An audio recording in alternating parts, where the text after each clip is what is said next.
Sir आपका? मेरा नाम सूबेदार यशवीर सिंह राजपूत, आर्मी से रिटायर्ड हूँ और लाल फाटक चंद्रदीप कॉलोनी में रहता हूँ। मैं 2008 में रिटायरमेंट होकर के आया हूँ। उसके बाद से मैं भारतीय जनता पार्टी के एक कार्यकर्ता के रूप में काम करता रहा हूँ। आज वर्तमान में मैं 2 बार से भारतीय जनता पार्टी का मंडल अध्यक्ष भी हूँ।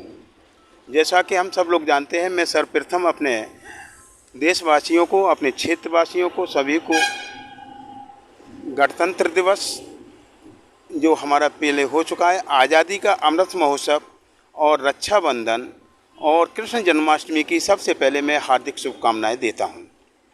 जैसा कि हम जानते हैं 26 जनवरी को हमने अभी मनाई थी, उसके ठीक 8वें महीने में हम 15 अगस्त 1947 को हमारा देश आज़ाद हुआ था। तो स्वतंत्रता दिवस के अवसर पर हम लोग मनाते हैं। आज हमारी स्वतंत्रता आज़ादी को 75वें वर्षगांठ पूरे हो चुके हैं। इस अवसर पर भारत के माननीय प्रधानमंत्री नरेंद्र मोदी जी ने 12 मार्च को 2021 को ही इसकी आधारशिला रख दी थी, जो कि महात्मा गांधी जी के चरखा जो पद्धति थी उसके आधार पर उन्होंने उसकी शिलान्यास किया है।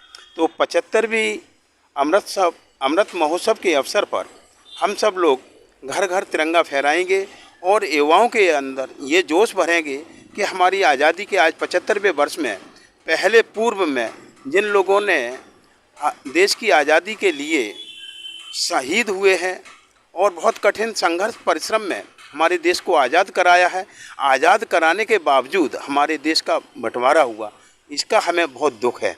लेकिन 75वें अमृत महोत्सव के अवसर पर जैसा कि हम जानते हैं कि हमारा देश विभिन्न परिस्थितियों से गुजर करके आज़ादी के बाद से कठिन संघर्ष के साथ जीत के साथ पाकिस्तान से और चीन से इस बीच में हमारे युद्ध भी हुए थे, जिससे हमारी अर्थव्यवस्था को भी काफ़ी नुकसान पहुंचा था।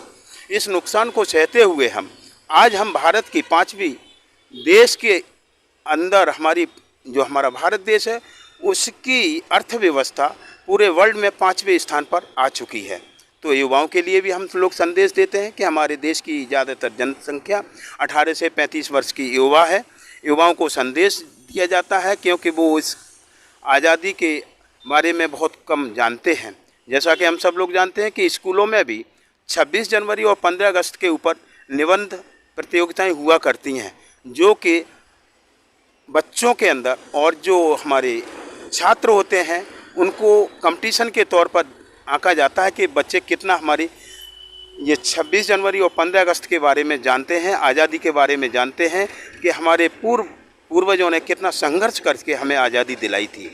तो मैं ज़्यादा इस अवसर पर नहीं कहूँगा, लेकिन माननीय प्रधानमंत्री नरेंद्र मोदी जी के आने के बाद देश की आर्थिक और रक्षा क्षेत्र में काफ़ी महत्वपूर्ण योगदान हुआ है, जो देश नंबर 1 पर चल रहा है। हमारे देश में फौज से संबंधित जितने भी यंत्र होते हैं, वायुसेना से संबंधित यंत्र होते हैं, उनको अपने देश में बनाने की भी प्रक्रिया शुरू हो चुकी है और फैक्ट्रियां लगाई जा चुकी हैं। जैसा कि पहले हम लोग इनका आयात किया करते थे। तो कहने का मतलब है सबका साथ, सबका विश्वास और आत्मनिर्भर भारत के ऊपर प्रधानमंत्री नरेंद्र मोदी जी ने काफ़ी गहन परिश्रम करके आगे बढ़ाया है।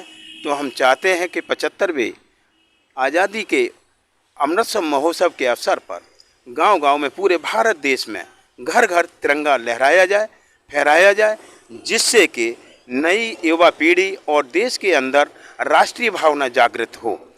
इससे अधिक न मैं बोलते हुए मैं आप सबको एक बार पुनः बधाई देता हूं कि अमृत महोत्सव के अवसर पर आप लोग भी अपनी तरफ से तिरंगा फहराएं, जिससे लोगों के अंदर राष्ट्र भावना जागृत हो और राष्ट्रभक्ति के तौर पर हम काम करें।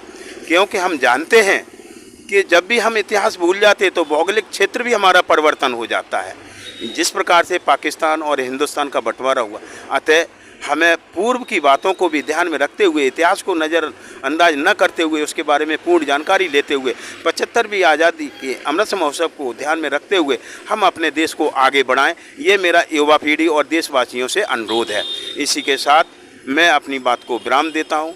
जय हिंद, जय भारत, भारत माता की जय, वंदे मातरम।